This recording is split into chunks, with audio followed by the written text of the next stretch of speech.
Voilà, donc le message est tiré bien sûr comme d'habitude de Vaïri, de la paracha hebdomadaire, cette paracha qui clôture le livre de Bereshit. Et comment on le clôture?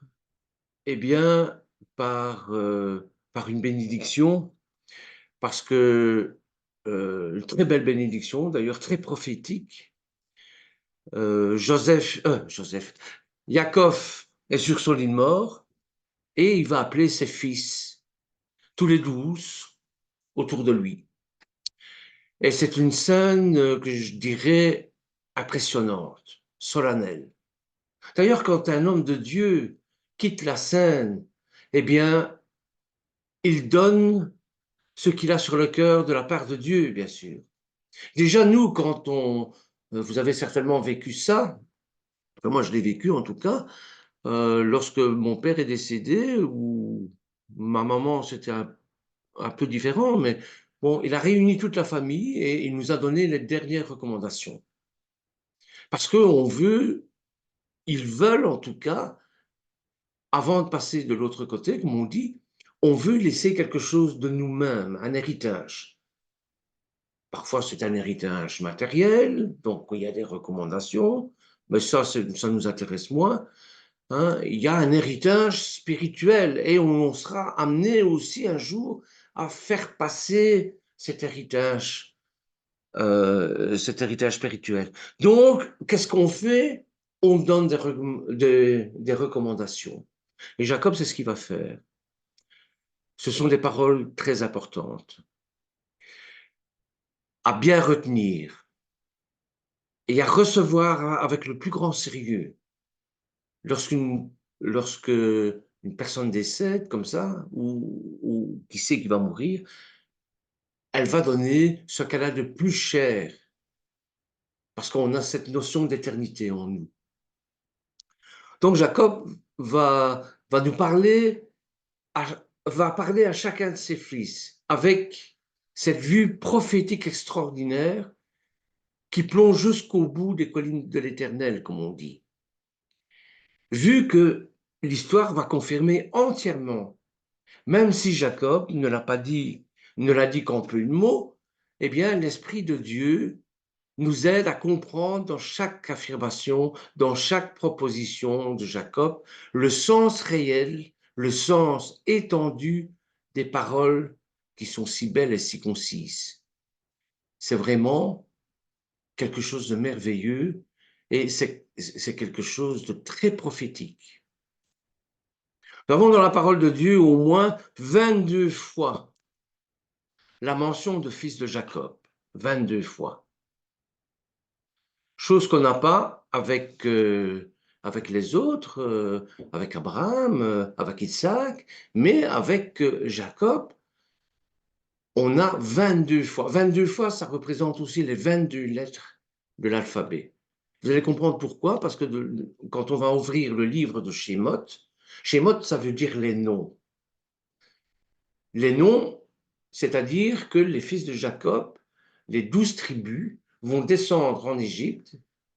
Et ces 12 tribus, ce sont les noms.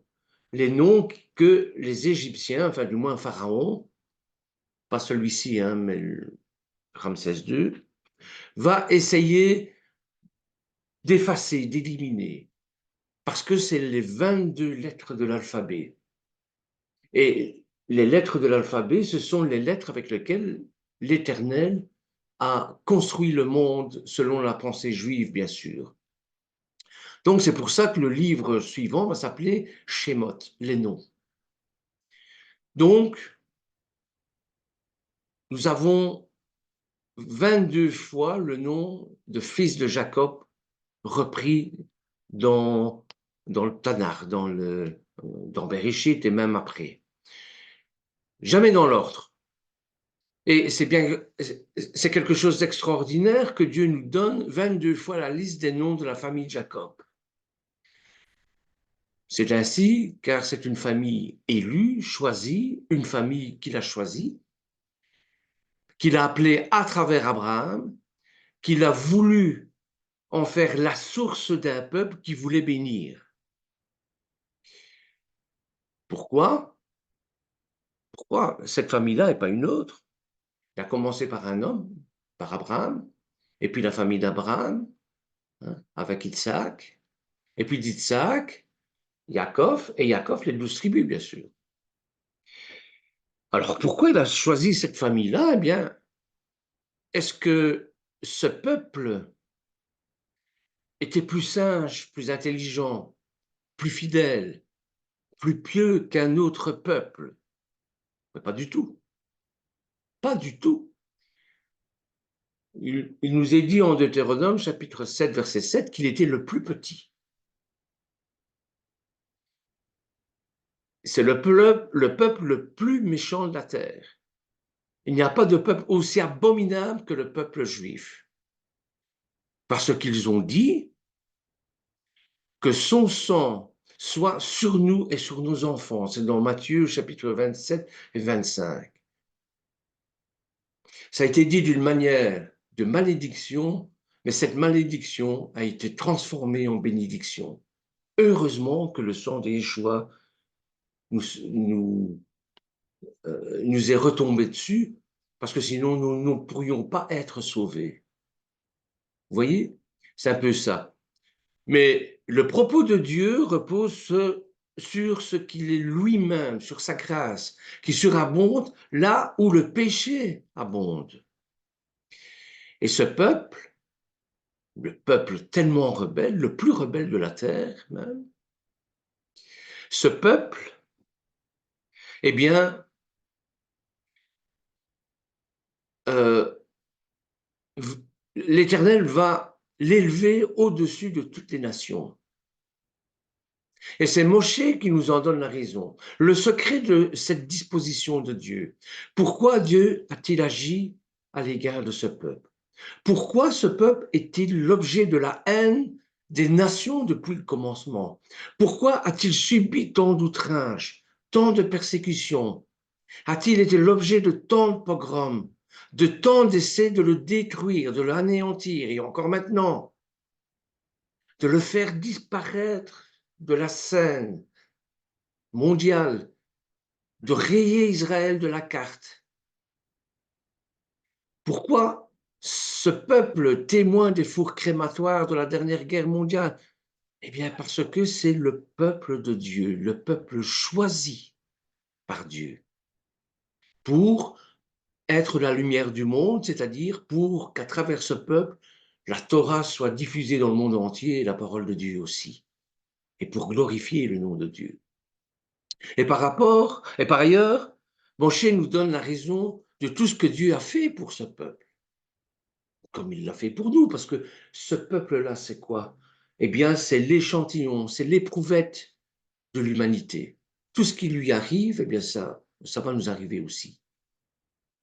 Donc, il nous avertit prophétiquement de ce que nous allons subir. Et à travers ce peuple, eh bien, c'est le Mashiach qui va naître plus tard. Et c'est par ce Mashiach et à travers ce peuple que nous pourrons nous reconnecter convenablement à l'Éternel. C'est parce qu'il aimait uniquement pour cette raison-là. C'est en Deutéronome, chapitre 7, verset 8, d'Évarim. Il n'y a pas d'autre raison. La seule raison, c'est l'amour de Dieu envers ce peuple, comme envers nous. Vous voyez? C'est ce qui a conduit Dieu à agir comme il l'a fait, en vue de la bénédiction qu'il veut faire reposer sur eux, comme il veut nous faire partager notre bénédiction avec le Seigneur au plus haut des cieux et dans les conditions les plus élevées qui soient, étant approchés, introduits dans la maison de Dieu comme les gens de sa maison. Comme dit Paul en Éphésiens chapitre 2 verset 19, nous sommes concitoyens des saints et plus encore membres du corps du Mashiach, faisant partie de son épouse. Voilà pourquoi il a choisi ce peuple. Alors, dans la bénédiction de Jacob, on peut faire d'abord une première remarque. La première remarque est que Jacob réunit ses fils pour les bénir. nous avons vu l'importance de la réunification entre Yaakov et Joseph.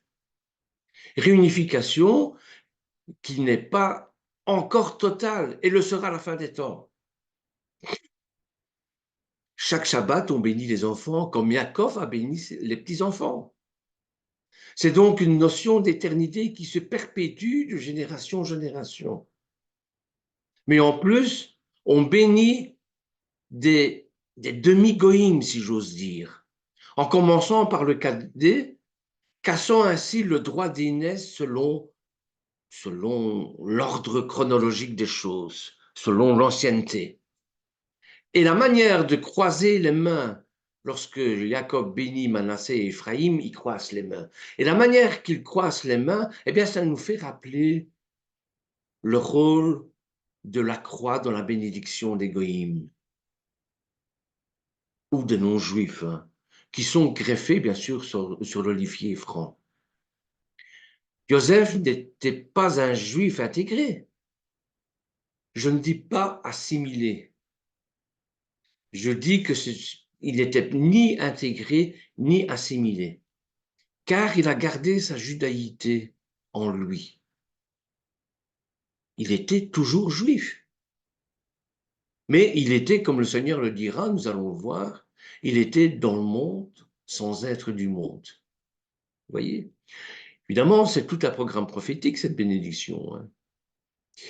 Et ça nous amène, bien sûr, au cœur de ce que j'ai envie de vous partager aujourd'hui, hein. Non seulement Yaakov va bénir ses fils d'une manière prophétique, David va faire la même chose avec Salomon. Il va bénir Salomon, il va lui donner les dernières recommandations. Il sait qu'il va partir, il sait qu'il va mourir. Et il n'y a pas que lui, il y a Yeshua aussi. Yeshua va faire exactement la même chose. Et c'est un peu ça dont j'ai envie de vous parler aujourd'hui, en Jean chapitre 17, versets 9 à 19. Donc si vous avez vos Bibles, Jean chapitre 17. versets 9 à 19. Oui, bon, on va chercher. S'il y a quelqu'un qui veut le lire, le chapitre 17 de Jean, c'est un chapitre qui vient clôturer les 5 chapitres précédents. Et il est souvent intitulé dans nos Bibles le discours d'adieu. On devrait dire le testament de Yeshua. J'aime pas trop le mot testament parce que ça signifie quelque chose après la mort. Or, Yeshua, Jésus vit, donc il n'est pas mort, il est vivant. Donc, c'est un genre littéraire bien connu dans l'Ancien Testament d'ailleurs, où l'on a des bénédictions de Yaakov, au chapitre 49, ou de Moshe aussi, d'Évarim au chapitre 33, ou le testament de Josué, au chapitre 23 de Josué, ou les adieux de Samuel en 1 Samuel chapitre 12. Et il existe d'autres dans la littérature intertestamentaire, le plus célèbre étant le testament des 12 patriarches qui prétend rassembler les dernières volontés des 12 fils de Jacob, et chacun s'adressant à ses propres enfants réunis autour de lui. Ça va, tu l'as? Oui, il faut le lire. Très bien. Bon, alors Jean 17, à partir du verset 9 jusqu'à 19. Hein? Oui, si tu veux bien. Oui, d'accord. Je prie pour eux. Je ne prie pas pour le monde, mais pour ceux que tu m'as donnés, parce qu'ils sont à toi.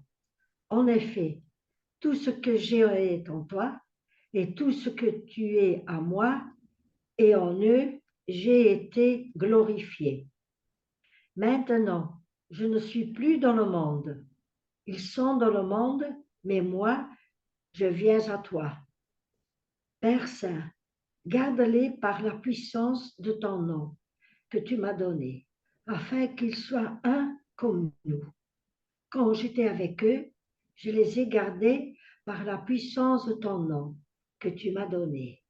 Oui, j'ai veillé sur eux, et aucun d'entre eux n'a été détruit, sauf celui qui était voué à la destruction, afin que le Tanakh soit accompli. Mais maintenant, je viens à toi, et je dis ces choses pendant que je suis dans le monde, afin qu'ils puissent recevoir en eux-mêmes ma joie rendue parfaite. Je leur ai donné ta parole, et le monde les haït, parce qu'ils n'appartiennent pas au monde, comme moi non plus, je n'appartiens pas au monde. Je ne te demande pas de les enlever du monde, mais de les protéger du malin. Ils n'appartiennent pas au monde comme je n'appartiens pas au monde. Mets-les à part pour la sainteté par le moyen de la vérité. Ta parole est la vérité. Amen. Comment? Amen. Amen. C'est extraordinaire quand on veut bien s'arrêter sur ce passage, sur ce testament, sur ces recommandations. C'est extraordinaire. Et je dois dire que le livre des Actes des Apôtres aussi connaît un document similaire avec le discours d'adieu de Paul aux anciens d'Éphèse. Vous trouverez ça dans Actes au chapitre 20, versets 17 à 38. C'est pour dire que l'auteur de la Brit Hadasha, l'auteur de la Bezorah Torah, de Johann, de, de Jean, eh bien, ne prétend nullement que la veille de Pâques, au moment où Yeshua lave les pieds de ses disciples, il aura tenu ses discours. Mais entre le lavement des pieds et le moment, je vais dire, symbolique, fort, sur le sens de l'accueil mutuel et du service, et l'arrestation de Yeshua au chapitre 18,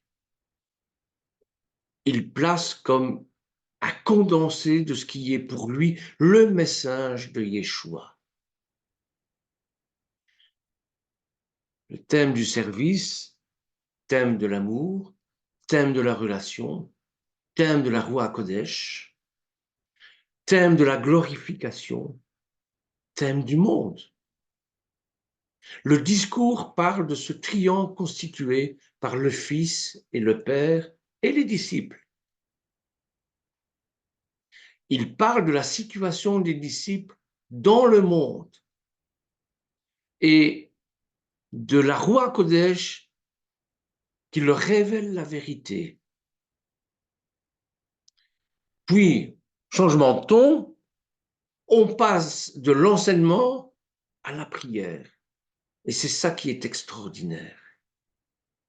On a l'impression que Yeshua donne un enseignement, mais en réalité, c'est une prière qu'il fait. Voyez? C'est le chapitre 17, tout le chapitre 17 avec ces trois parties.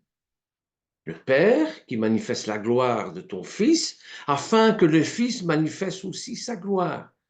Ça, c'est le verset 1. Disons qu'il s'agit de la prière de Yeshua pour lui-même, au moment d'entrer dans l'ultime phase de sa mission. Et puis, il vient la prière de Yeshua pour ses disciples. Je te prie pour eux. C'est au verset 9. Et la prière pour ceux qui croiront. Je ne prie pas seulement pour eux, mais aussi pour ceux qui croiront en moi, grâce à leur message. C'est le verset 20. On dit que c'est la prière sacerdotale aussi. Comme la prière du grand prêtre qui se tient devant Dieu pour intercéder pour le peuple. Mais simultanément, méditation sur le ministère de Yeshua et la place des disciples dans le monde. C'est cette méditation-là que j'aimerais vous rendre attentif. On va le faire en 3 temps, si c'est possible, sous 3 titres, si on veut, sous 3 parties. D'abord, la communion et la joie. Ça, c'est la première partie. Ensuite, le monde et la vérité. nous sommes encore confrontés à ce genre de choses. Nous sommes dans le monde sans être du monde. C'est-à-dire, le monde nous impose certaines choses que nous sommes obligés d'accepter. Mais nous ne sommes pas du monde. Mais nous vivons quand même sous leurs règles. Exemple, le calendrier. Le calendrier civil commence le 1er janvier. Le calendrier biblique ne commence pas le 1er janvier. Vous voyez? Donc, on aurait tendance à suivre le calendrier biblique, forcément, mais nous sommes dans le monde. Vous voyez? C'est un peu ça. Donc, première partie, communion et joie. Le monde et la vérité. Alors, qu'est-ce qu'il faut faire? Est-ce qu'il faut faire les fêtes du monde ou se remettre en retrait et ne pas faire la fête du monde, considérée par certains comme satanique? C'est toute la question qui tourne autour de ça. Vous voyez? Et la présence des témoins. Ça, c'est la troisième partie. Commençons par la première. Communion et joie. La communion et la joie. Comme je vous le disais, c'est une méditation, c'est une réflexion sur le triangle formé par le Père, le Fils et les disciples. De ce triangle, le côté lui relie le Père et le Fils. Le Père et moi sommes un.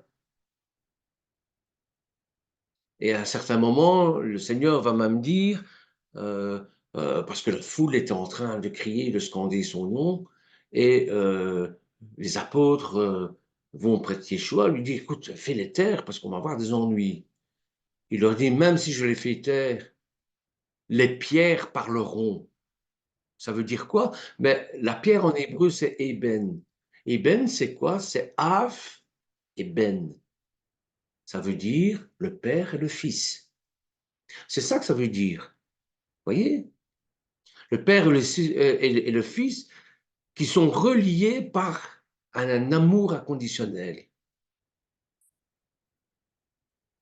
Ça semble évident, mais il est essentiel pour ce qui suit, la gloire du Fils et la gloire du Père soient manifestées.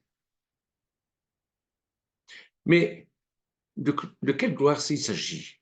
Parce qu'on parle beaucoup de Kavod Adonai, de la gloire d'Adonai.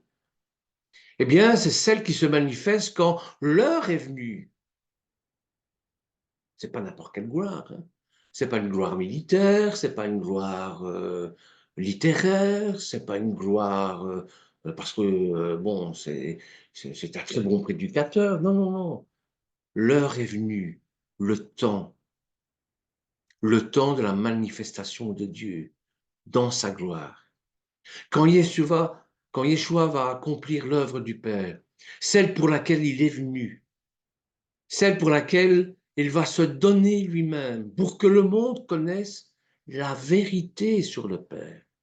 Cette vérité qui irrigue toute l'Écriture sainte, toute la révélation au peuple juif. Et à travers toute cette histoire, un Dieu qui se donne comme Dieu de l'amour, un Dieu du pardon, un Dieu de la joie. La prière de Yeshua, ces moments qui jalonnent l'évangile de Jean, où il se retire à l'écart, parce que ça se fait, bon, il n'a pas besoin d'une multitude autour de lui qui va l'empêcher de prier. Il se retire tout le temps dans le désert pour ça. Donc, il va se retirer dans la paix ou dans la souffrance aussi, dans la lutte contre ce qui pourrait l'écarter de la volonté du Père. La prière de Yeshua dit cette communion intime entre le Père et le Fils et la joie qu'il ressent d'être ensemble.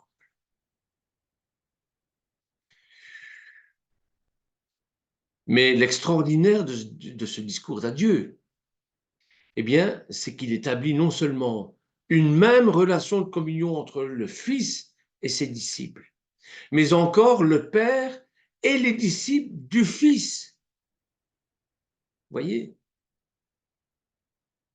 Dit autrement, mes, mes amis L'ami de mes amis sont mes amis. C'est ça.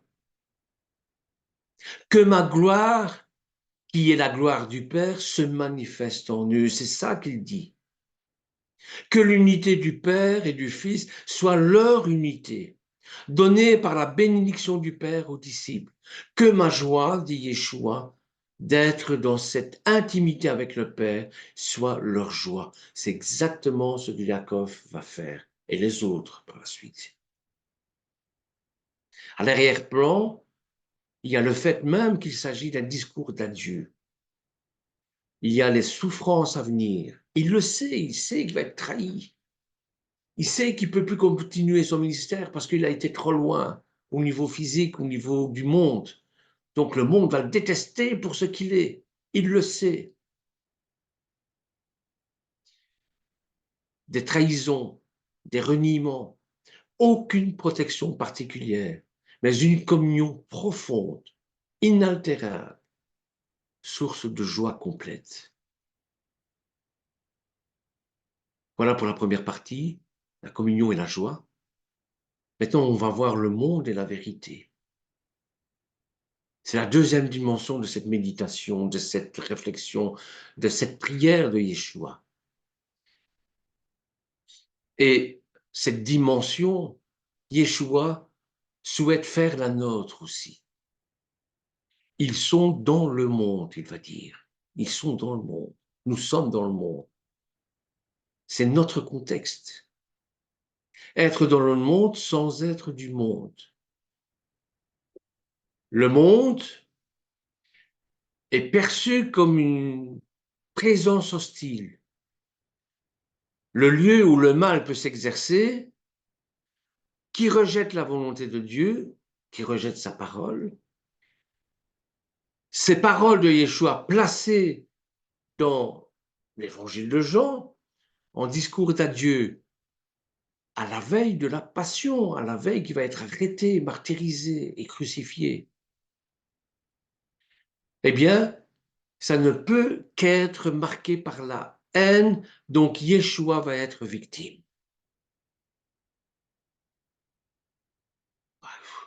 Certains diront, il l'a bien cherché. Hein. Il l'a bien cherché. Hein. Il n'aurait pas pu se taire. Eh bien non. La manifestation de la vérité sur son Père. Il ne peut pas se taire. Non. Mais il s'agit seulement des paroles marquées par leur contexte? Mais je ne pense pas. Il s'agit bien plus du constat que le monde est sans Dieu. Et cela, et ça ne doit en rien nous surprendre, bien sûr. Nous le constatons tous les jours. Mais nous sommes dans ce monde. On n'est pas retranché dans un monastère. Hein? On est dans ce monde et on agit dans ce monde. Dieu a remis entre les mains des hommes, si je puis m'exprimer ainsi, car certains préféraient ne même pas mentionner ce fondement d'un Big Bang divin, parce que c'est un véritable Big Bang. Hein. Donc, Dieu a remis entre les mains des hommes, l'Éternel a donc remis entre les mains des hommes la responsabilité du monde. Et le juif est très conscient de ça. Sa mission, c'est le tikkun olam, la réparation du monde détruit par le péché. Nous sommes autonomes dans la gestion de la planète Terre et de son humanité. Bien sûr, le langage des croyants cherche souvent à réintroduire Dieu, mais ce langage ne résiste pas à l'analyse. À moins de faire de Dieu celui qui agit quand cela va bien, dans la destinée des hommes, et se ferme les yeux quand tout va mal. Par exemple, si on célèbre le 8 mai 1945, ben, ferait-on de Dieu celui qui aurait permis la victoire les uns sur les autres? Le Dieu qui bénirait la paix alors que de l'autre côté de la Méditerranée se déroulait le même jour le massacre de Sétif. Et de l'autre côté de la Terre se poursuivrait la guerre entre les États-Unis et le Japon, par exemple. Est-ce qu'il bénirait les États-Unis au profit du Japon? Est-ce qu'il bénirait Non, non, je ne le crois pas. Les Américains au profit des Allemands? Non, je ne le crois pas.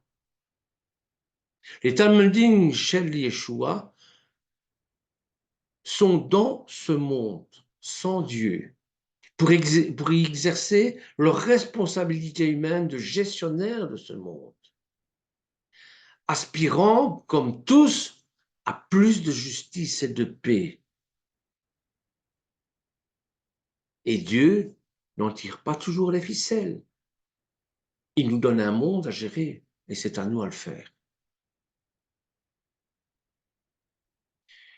Mais les disciples qui sont dans ce monde, qui ne sont pas de ce monde, ils n'appartiennent pas à ce monde, en ce sens qu'ils ne partagent plus les valeurs de ce monde, qu'ils n'hésitent pas à rejeter le Fils de Dieu. Ils vivent déjà dans un autre monde, dans le royaume de Dieu. Devant Pilate, il le dit devant le Sanhédrin, il lui dira, es-tu le roi des Juifs? Il lui dira, mon royaume n'est pas de ce monde. Mais les Talmudim Shel Yeshua sont déjà dans l'autre monde, tout en étant dans celui-ci. Je sais, c'est un peu difficile à comprendre, mais c'est ça qu'il veut dire. Les disciples sont dans ce monde, non pas de ce monde. Ils n'appartiennent pas à ce monde, en ce sens qu'ils ne partagent plus les valeurs de ce monde, qu'ils n'hésitent pas à rejeter le Fils de Dieu. Ils vivent déjà dans un autre monde. Celui, malgré les souffrances et même les joies de ce monde, est fondé sur la communion profonde et inaltérable avec le Père. Cette communion avec le Père est notre vérité. Dans ce monde et pas dans ce monde, ça ressemble à un cercle. Vous voyez? Alors, bien sûr, dans tout, lorsqu'on est, on va donner la bénédiction parce qu'on va partir, eh bien, on réunit toute la famille parce que ça va être des témoins, les témoins de nos derniers instants, les témoins de nos paroles prophétiques, les témoins que nous avons existé. Il va rester quelque chose de nous dans nos enfants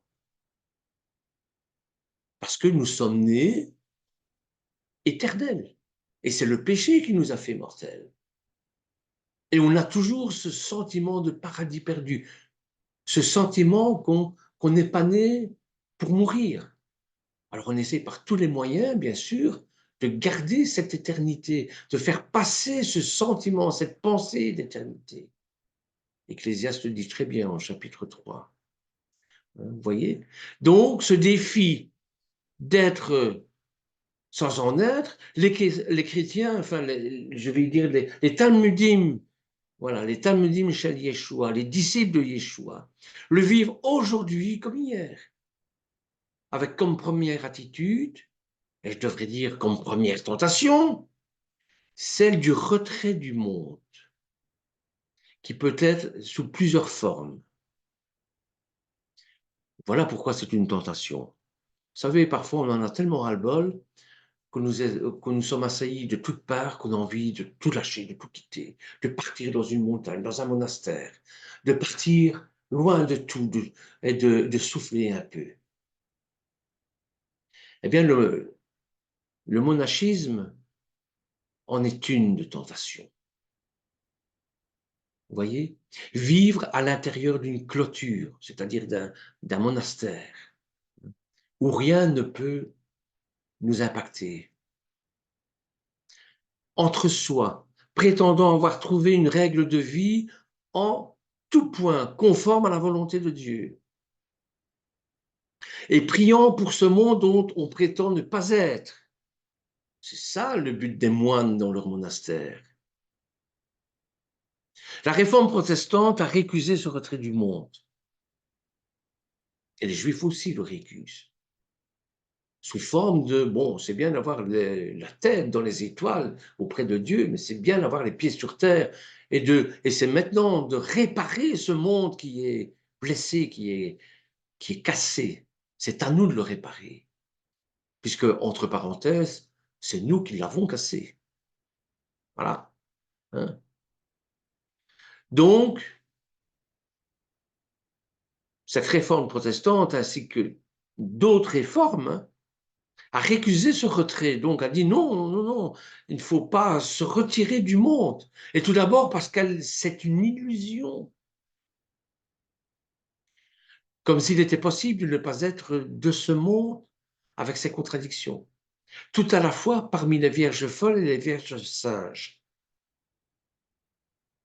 Comme il nous faut lire cette parabole du royaume, eh bien, le monachisme n'a de sens que s'il se sait et vécu pleinement solidaire de ce monde. Il y a je ne sais plus comment il s'appelle, un groupe de religieux catholiques qui, qui mélange les deux, c'est-à-dire des temps de prière en communauté, comme des moines, mais qui travaillent dans le monde. C'est une formule que j'aime beaucoup. Sincèrement, je dois dire, bon. Mais il est une tentation plus contemporaine et tout aussi pernicieuse qui consiste à faire de notre foi une affaire toute privée, comme si nous vivions deux vies séparées, comme si nous vivions notre vie religieuse à la synagogue, à la Kehila, dans ma chambre en train de prier, et dans la vie de tous les jours où je ne serai plus le même homme. Vous voyez? Et celle du monde avec ses compromissions, ses règles de vie, ses combats pour la liberté.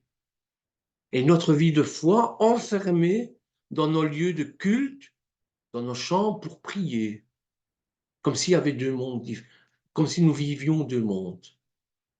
Or, je crois qu'il n'y a pas de monde. Nous devons être à la synagogue comme nous sommes dans le monde, et nous devons être dans le monde comme nous sommes à la synagogue. Voilà. Si nous sommes religieux, eh bien, soyons-le partout. Voyez? Ne faisons pas la prière de Yeshua pour ses disciples une prière inutile. Il ne prie pas pour eux, pour qu'ils vivent en retrait du monde, mais bien parce qu'il les a vus bien présents dans ce monde, comme des envoyés, des témoins. Et nos chambres ou nos lieux de culte ne peuvent être des lieux de cette présence, de ce témoignage. À quoi ça sert d'être dans un monastère, témoigner de l'amour de Dieu? Au monastère, il n'y a personne. Il n'y a que le silence. Vous allez me dire le silence de Dieu, oui. La présence de Dieu, oui. Mais être témoin de la silence de Dieu dans un lieu où il n'y a personne, on ne voit pas l'intérêt. Par contre, être témoin de Dieu dans le monde qui rejette ce Dieu, qui rejette la Torah, qui rejette le Fils de Dieu, qui rejette l'homme Torah, là, ça prend tout son sens. Et ça, c'est un ministère.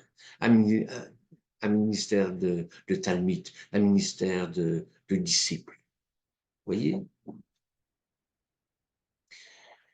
Nos chambres ou nos lieux de culte ne peuvent être les lieux de cette présence et de ce témoignage, lieu de retraite provisoire, lieu d'écoute, lieu de méditation et de prière, lieu de louange et de partage. Oui, tout cela, et plus encore, bien sûr, mais pas le lieu de témoignage.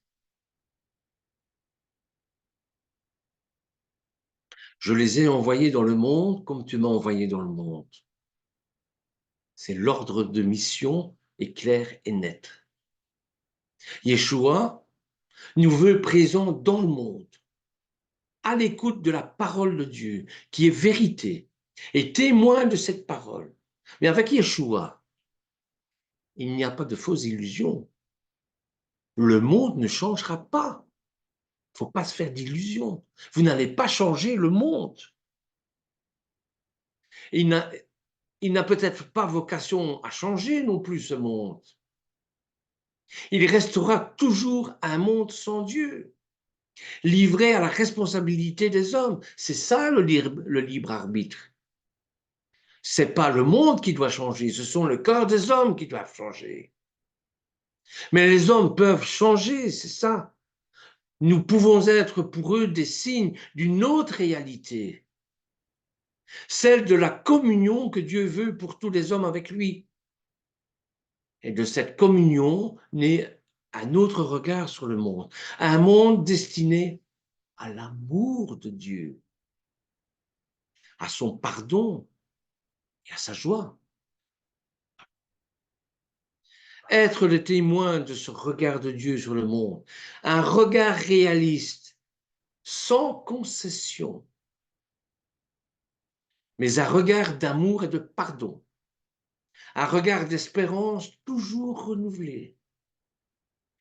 Parce que dès aujourd'hui, une réalité nouvelle est là, dans la communion ouverte par le Mashiach, avec Dieu notre Père.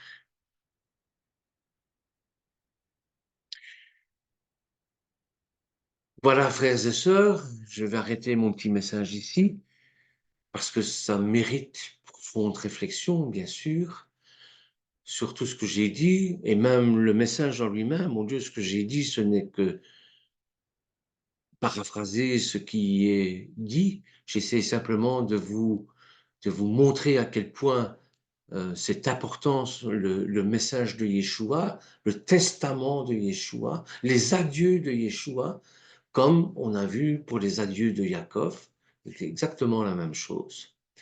En tout cas, que l'Éternel vous bénisse et merci d'être fidèle et présent. Et je vous souhaite de